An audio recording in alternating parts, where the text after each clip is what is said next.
আম্মা জান জিজ্ঞাসা করছিলেন, ইয়া রাসূলুল্লাহ, কিয়ামতের দিন কিরকম হবে, আমরা কিভাবে আসবে? তো আম্মা জানকে আল্লাহ রসুল বলছিলেন যে হুফাতান ওরাতান, পায়ে হাইটা আসবে, উলঙ্গ আসবে।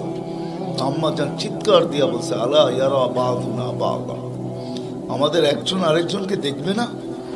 আল্লাহ রসুল আম্মা জানের কোলে শোয়া ছিলেন, উঠা বসছেন, চেহারার রং পরিবর্তন হয়ে গেছে, আর বলছে, আয়েশা ইয়ামুন আসির, আয়েশা বড় কঠিন দিন। তো দুটা চিত্র তুলে ধরছেন আম্মার সামনে, বলছে, আয়েশা কিরকম কঠিন শুনবা? কাআন্নী আনদুরু মুসা মুতালাফফিফুন বিউমুদিল আরশ ওয়া ইয়াকুলু রব্বি লা আসআলুকা আল-ইয়াওমা উম্মি ওয়া লা আসআলুকা আল-ইয়াওমা উখতি আসআলুকা নাফসি নাফসি নাফসি নাফসি। বলছে, আয়েশা এরকম কঠিন দিন আমি দেখতেছি যেন মুসা আলাইহিস সালাম আরশের খুঁটি ধরে চিৎকার দিতেছে আর বলতেছে, আল্লাহ আজকের দিনে মাকে চাই না, বোনকে চাই না, চাই আমাকে বাঁচান, আমাকে বাঁচান।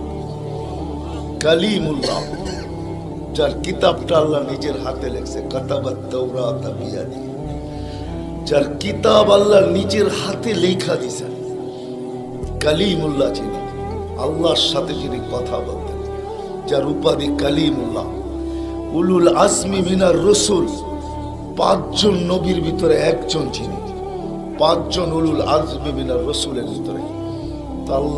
আল্লাহ রসুল বলছে, আয়েশা আরেকটু দৃশ্য বলবো তোমাকে? তো বলছে, ইয়া রাসূলুল্লাহ বলেন। বলছে, ওয়াজিআ বিজাহান্নাম, জাহান্নামকে যখন আনা হবে 70,000 শিকল লাগানো হবে, প্রত্যেকটা করার সাথে 70,000 ফেরেশতা ধরবে, তারপরও জাহান্নাম ছুটবে, সব ফেরেশতাদের হাতের থেকে ছুটা নিচে কিয়ামতের দিন মাঠের দিকে যখন ভাগতে থাকবে, তো জিবরিল আলাইহিস সালাম আল্লাহর পাশে থাকবে, চিৎকার দিয়া বসা পড়বে আর বলবে, রব্বি সাল্লিম সাল্লিম, রব আমাকে বাঁচান, আমাকে বাঁচান।